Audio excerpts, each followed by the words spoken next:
We're back with our monthly look at the Halawa Xeriscape Garden with our friends from the Border Water Supply. Join us now to talk story about a very dynamic fruit plant here in the islands is Community Relations Specialist Michelle Harmon.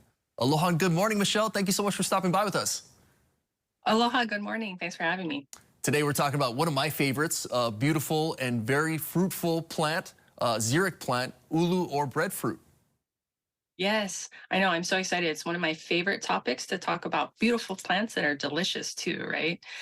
So at our garden in Halawa, we have 3 varieties. We're so lucky thanks to Lion Arboretum and Kumu Kekai from Kekula Kaiapuni o Nanakuli. We have the Tahitian variety, the Samoan variety, and the Hawaiian variety. And the Hawaiian variety is the oldest. It's a little bit over 6 feet tall now, and we hope to have fruit in about 2 to 3 years. So one of the reasons we love having ulu at our garden, of course, is because ulu can withstand a lot of sun, a lot of heat, and months of drought. Plus, Yeah, it's delicious. yeah, exactly. It is also delicious. Yeah, that definitely helps. And it's important to grow food like ulu, correct? Yes, of course. You know, if we have Aina that can grow food, why wouldn't we grow food? Um, it's so important for us to increase our food security. We need to make sure that everyone has access to affordable, local, nutritious food. And Ula can help with that and much, much more of the needs on our island. So there's a story in Hawaii that Ulu is a gift from the god Ku, where he turned into Ulu to save his ohana from famine. So Ulu can start producing, on average around 5 years of age, and the tree can live 50 years or more, producing annually hundreds of pounds of fruit per year. So it's also going to be a great tree to add to agroforestry fire breaks. And though primarily a food plant, it can be used for many other things, including cordage, for example, or medicine as well. Wow, you talk about fire breaks and food. When I was in Lahaina last year after the wildfires, a lot of the residents there were planting the ulu trees, something that they were rallying behind, saying we need more things like this. Now, if people do want to grow ulu, how can they get started?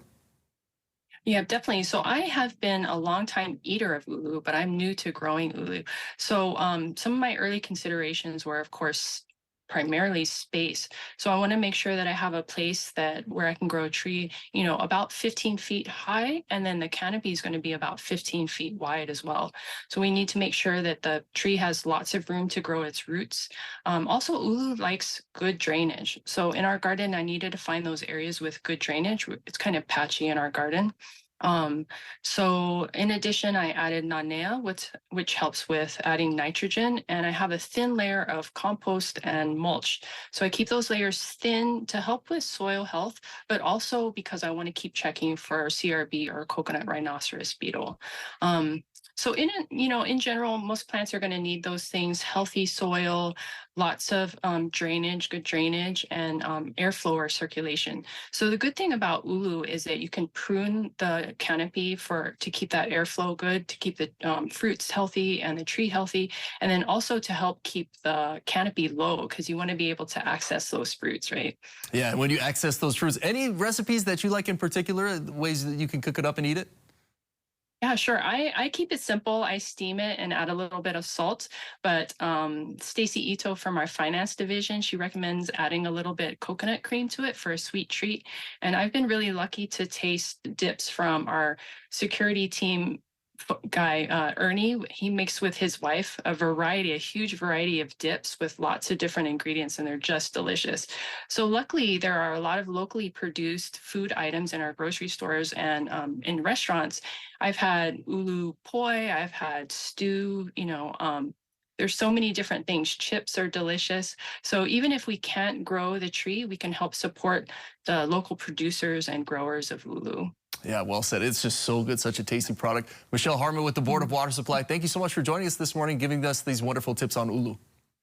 Thank you, Sam. Have a great day. Aloha. Aloha.